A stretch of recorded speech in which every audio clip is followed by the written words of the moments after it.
Make a list of all the things you can do. Get right on those. Discipline yourself for those, both for the results and for the muscle and for the practice, so that when life hands you some big challenges, you'll be ready.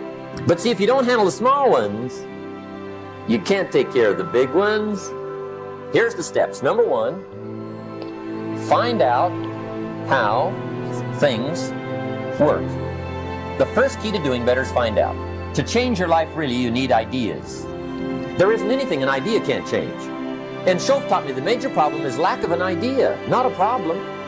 At first, I didn't have any money. I said to Mr. Schoaf, I don't have any money. He said, that's not a problem. Now, see, up until then, I always thought it was. I was confused. He said, no, the problem is lack of an idea on how to create money and wealth. It isn't lack of money, it's lack of ideas. So if you get the ideas, see, you can change anything. Now, to get ideas, you need a constant study of finding out. And they have to all be brought under the organizational structure of long-term collective vision. And in order to do that, you have to be disciplined. And any discipline, technically speaking, is an attempt to bring all those competing short-term impulses under a larger scale and more inclusive framework. You do that, and then, well, that's actually what gives you freedom. If you're going to mess around with very complicated and dangerous matters, you should really put your life together. We also know that the higher your conscientiousness, the lower your neuroticism. Conscientiousness does seem to keep neuroticism in check, and so I would say, and have said this to many people, clean your room, organize your life, get a routine, establish disciplined habits. The next subject is setting goals. Let me show you what turned my life every way but loose. Setting goals. Here's what can easily happen if you don't set goals. It's easy to let life deteriorate into making a living instead of designing a life.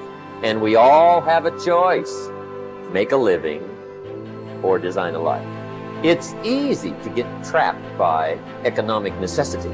But the best advice I can give you on how to break out of that trap is to learn how to set goals. Mr. Schoaf put it to me this way. He said, Jim, if you had enough reasons, you could do the most incredible things. If you have enough reasons. Write down your why. What are you doing this for in life? Your why should be something so big that it changes the whole outlook on how things are with you and your purpose. Think about your passion. Think about your opportunities. And that's how you find your purpose. When that why meets up with your passion, your opportunity, and your purpose, then you'll find out.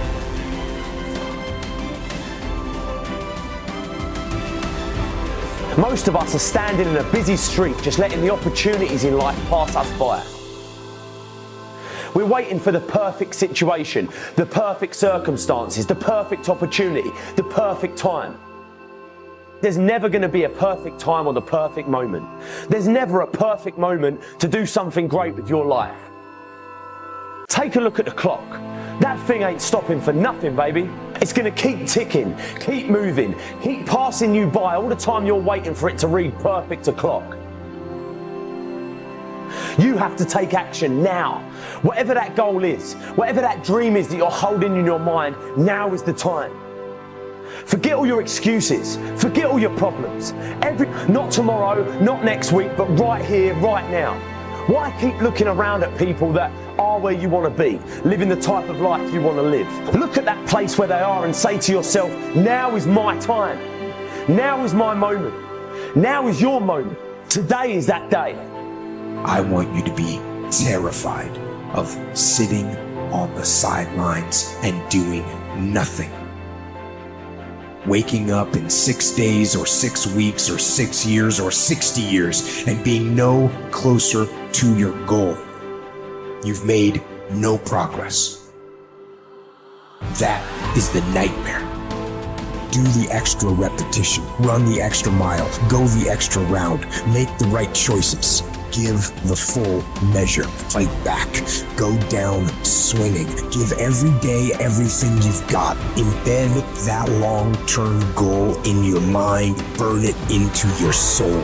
I got here not because I'm the strongest, not because I'm the fastest, not because I'm the best. I never stopped fighting. It got harder and it got harder, and it seemed the further I climbed, the harder it got. But I didn't stop, I didn't quit. I just kept fighting and fighting and fighting. Think about it, write about it, talk about it, hang it up on your wall, but most important, do something about it every day. Every day, do something that moves you toward that goal, that keeps that goal alive and in sight and in focus. Do what you say, mean what you say, follow through for something for one time in your life. One time.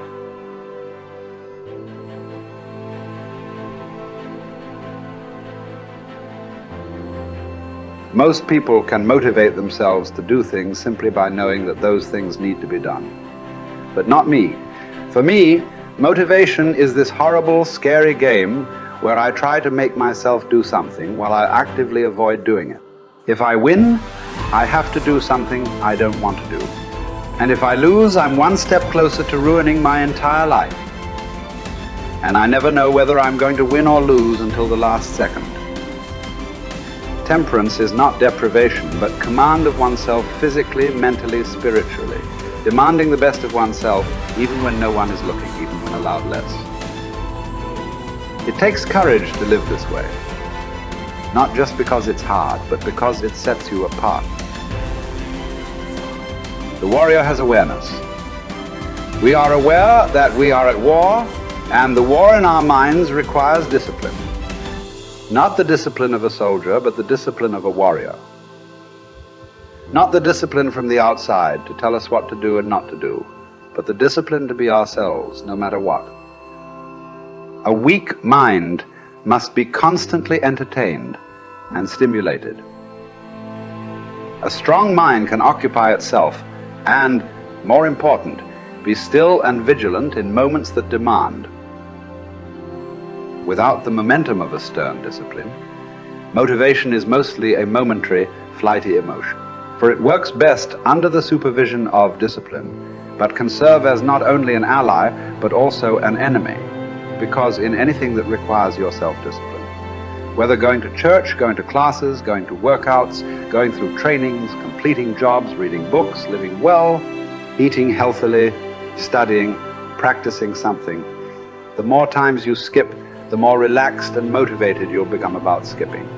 And the next thing you know, you've quit your fight altogether.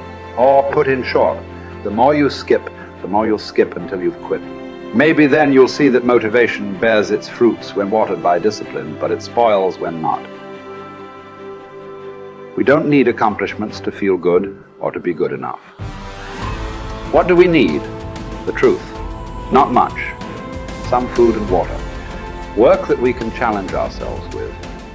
A calm mind in the midst of adversity. Sleep. A solid routine. A cause we are committed to. Something we're getting better at. Everything else is extra. Or worse, as history has shown countless times, the source of our painful downfall. If the first step is just showing up, committing to doing something each day, then the next step is finding something to focus on getting better at each day.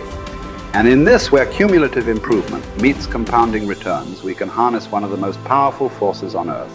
Think about it. Most people don't even show up. Of the people who do, most don't really push themselves. So to show up and be disciplined about daily improvement, you are the rarest of the rare. Life is filled with all sorts of difficulties and challenges. Work will not always go well. But working out is in our control. It is a contained space in which the only potential obstacle is our determination and commitment. Swim. Lift weights. Train in jiu-jitsu. Take long walks. You can choose the means, but the method is a must. You must be active. Get your daily win. Treat the body rigorously, as Seneca tells us, so that it may not be disobedient to the mind. Because as you're building muscle, you're also building willpower. More important, you're building this willpower and strength while most people are not. The body, you must understand, is a metaphor. It's a training ground, a proving ground for the mind and the soul. What are you willing to put up with? What can you do without What will you put yourself through? What can you produce with it? Only you know what it will look like to train in your art like a samurai, an Olympic athlete, a master in pursuit of excellence. Only you will know what you need to practice from morning until night, what to repeat 10,000 times. It won't be easy, but in that burden is also freedom and confidence. The pleasure of the flow state, the rhythm of second nature, the quiet calmness of knowing that from the practice you'll know exactly what to do when it counts, the pride and the dependability of doing it too.